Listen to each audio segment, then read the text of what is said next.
పాడి రైతులకు నమస్కారం. నేను మీ డాక్టర్ నాగేంద్రబాబు. పశుగ్రాసంగా పశువులకు సూపర్ నేపియర్ ఇస్తున్నారా?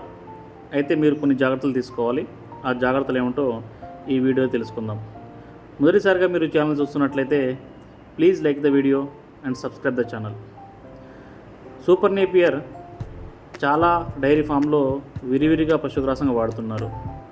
అయితే సూపర్ నేపియర్లో ఆక్సలేట్ అని ఒక విష పదార్థం ఉంటుంది. పశుగ్రాసంలో ఉన్న ఆక్సలేట్ని గేదెలు ఎక్కువగా తీసుకుంటే వాటి ఆరోగ్యంపై ఖచ్చితంగా ప్రభావం పడుతుంది. ఏ విధంగా అంటే రూమినెంట్స్ అంటే నెమరు వేసే జంతువులు ఎప్పుడైతే పశుగ్రాసాన్ని తీసుకుంటాయో అది వాటి ఆట్ల పొట్టలో వెళ్ళిన తర్వాత అది formic acid and carbon dioxide కింద అవి మార్చుకుంటాయి. కానీ అధిక మొత్తంలో ఆక్సలేట్ని పశువులు కనుక తీసుకున్నప్పుడు అది వాటి శరీరంలోని రక్తంలో కలిసినట్లయితే గేదెలు ఖచ్చితంగా పారుతాయి. మరియు పారడం వల్ల గేదెల యొక్క శరీరం బలహీనపడుతుంది. అధిక మొత్తంలో ఆక్సలేట్ కంటెంట్ ఉన్న పశుగ్రాసాన్ని మనం గేదెలకు ఇస్తామో అది ఆట్ల పుట్టలకి వెళ్ళి కాల్షియం ఆక్సలేట్గా ఫామ్ అయ్యి పేడలో బయటికి వెళ్ళిపోతుంది. దీనివల్ల పశువు శరీరంలో ఖచ్చితంగా కాల్షియం లాస్ అవుతుంది. అన్ని జాగ్రత్తలు తీసుకుంటే దీని యొక్క దుష్ప్రభావాన్ని మనం తగ్గించుకోవచ్చు.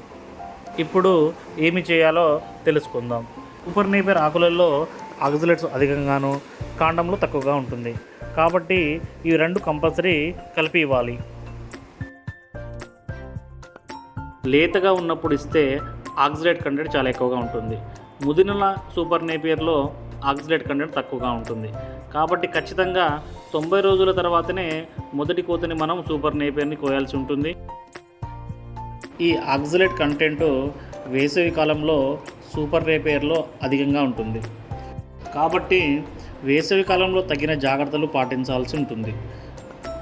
ఈ ఆక్సలేట్లో ఉన్న లింకింగ్ బాండ్ని మనం సపరేట్ చేయడానికి ఖచ్చితంగా మనం చాప్ కటర్ ద్వారానే దీన్ని సపరేట్ చేయవచ్చు.